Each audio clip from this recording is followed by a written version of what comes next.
Jaganmohan Reddy photo, ఎవరైతే titling act ప్రకారం భూములు ఉంటాయో భూముల యజమానులు మన తాత ముత్తాతలు కావాల్సిన దాని మీద ఆయన ఫోటోలు ఉంటాయి.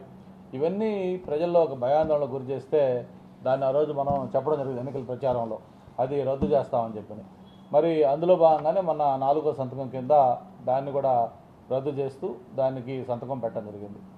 అలాగే 5వ సంతకం ఏదైతే ఈరోజు యువతలో చాలా స్కిల్స్ ఉన్నాయి, ఆ స్కిల్స్ అసెస్మెంట్ చేసి ఆ సెన్సస్ చేసుకొని దాన్ని వాళ్ళు కరెక్ట్గా ప్రాపర్ ట్రైనింగ్ ఇస్తే ఏ ఉద్యోగానికి ఎవరు సూట్ అవుతారు, వాళ్ళు చదువుకున్న బేసిక్ క్వాలిఫికేషన్ ఏంటి, వాళ్ళకి ఎలాంటి స్కిల్ డెవలప్మెంట్ ట్రైనింగ్ ఇస్తే బాగుంటుందో, వాళ్ళకి ఉపాధి లభిస్తుంది కూడా మొత్తం గణన చేయడానికి అదొక 5వ సంతకం కింద పెట్టడం కూడా జరిగింది.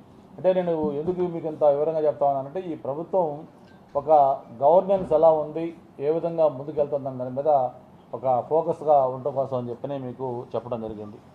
వీటితో పాటు మరి గత ప్రభుత్వం 5 ఏళ్ళలో కూడా కొన్ని సమస్యలు చాలా తీవ్రంగా అందరూ కూడా సామాన్య ప్రజలను కూడా బాధ పెట్టి వాళ్ళని ఇబ్బందులకు గురి చేసిన అంశాలు కొన్ని ఉన్నాయి. అందులో ప్రధానంగా ఈ శాండ్, ఉచిత ఇసుక, మరి ఏదైతే ఆ ఉచిత ఇసుక ఉందో చూసాం. మరి మనం సిమెంట్ కంటే కూడా స్టీల్ కంటే కూడా ఇసుక కాస్ట్ అయిపోయింది. అటువంటిది మళ్ళీ ప్రభుత్వం వచ్చిన వెంటనే మేము ఇసుక మీద కూడా పాలసీ తీసుకుంటామని చెప్పి దాని మీద మొన్ననే కూడా డిసిషన్ తీసుకొని ఆల్రెడీ ఏదైతే స్టాక్ పాయింట్స్ ఉన్నాయో స్టాక్ పాయింట్స్లో ఆల్రెడీ ఫ్రీగా ఆ ఇసుకని ఇవ్వటం కూడా మొదలుపెట్టారు. అంతేకాకుండా దాని మీద ఎక్కడైతే సోర్సెస్ ఉన్నాయో ఆ సోర్సెస్ నుంచి కూడా ఓన్లీ మీరు ట్రాన్స్పోర్టేషను ఇటువంటివి తప్ప శాండ్ అనేది ఫ్రీగా ఇచ్చే విధంగా తీసుకుంటా ఉన్నాం.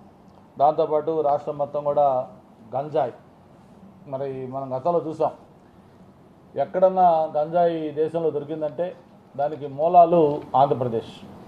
ఒకప్పుడు ఆంధ్రప్రదేశ్ అంటే అభివృద్ధికి కేర్ ఆఫ్ అడ్రస్గా ఉంటే ఈ 5 ఏళ్ళు వైఎస్ఆర్ ప్రభుత్వం వచ్చిన తర్వాత ఈ గంజాయి లేకపోతే ఏదైతే ఇటువంటి వాటికి ఉన్నాయో డ్రగ్స్ వాటికి ఈరోజు ఒక క్యాపిటల్గా దీన్ని తయారు చేశారు. చిన్న చిన్న పిల్లలు అంటే ఒక స్కూల్కి వెళ్ళే పిల్లలు లాంటి వాళ్ళు, వాళ్ళ బ్యాగుల్లో చూస్తుంటే ఈరోజు పుస్తకాలు లేకపోతే ఏదో జామెట్రీ బాక్సులు లేకపోతే పెన్సిల్స్ ఇటువంటి ఉండాల్సింది పోయి ఈరోజు గంజాయి ప్యాకెట్లు ఉండే విధంగా ఈరోజు పిల్లలను కూడా తయారు చేశారు. అంటే స్కూల్ పిల్లలను కూడా కొరియర్స్గా వాడి ఈరోజు గంజాయిని ట్రాన్స్పోర్ట్ చేసే పరిస్థితి కూడా రాష్ట్రం వచ్చింది.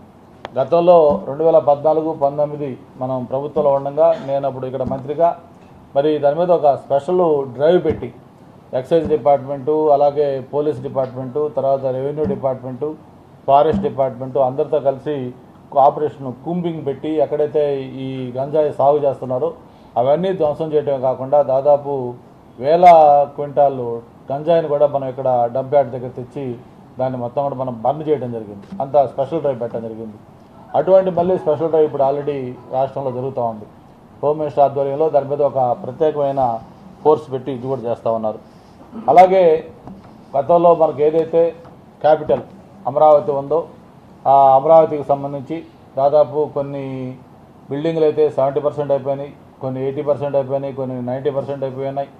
ఆల్మోస్ట్ ఆల్ కంప్లీట్ కావాల్సిన బిల్డింగ్స్ అయింటే అవన్నీ కూడా మరి వైఎస్ఆర్ ప్రభుత్వం వచ్చిన తర్వాత అమరావతి రాజధాని కాదు, విశాఖపట్నం ఎగ్జిక్యూటివ్ క్యాపిటల్ అని చెప్పని దాన్ని పూర్తిగా నిర్లక్ష్యం చేసి దాన్ని ఒక శ్మశానం లాగా చేసి పెడితే మళ్ళీ అక్కడ రైతులైతే ఎవరైతే భూములు ఇచ్చారో ఆ రైతులు దేశంలో ఎక్కడ లేని విధంగా దాదాపు 5 సంవత్సరాలు వాళ్ళు అది నిరసన దీక్ష కూడా చేస్తూ మొన్ననే ప్రభుత్వం మారినాక వాళ్ళ దీక్ష కూడా తీసేసి మళ్ళీ అక్కడంతా పాలాభిషేకం చేసుకుని వాళ్ళు సెలబ్రేట్ చేసుకున్నారు. దానికి సంబంధించిన పనులు కూడా మళ్ళీ అమరావతి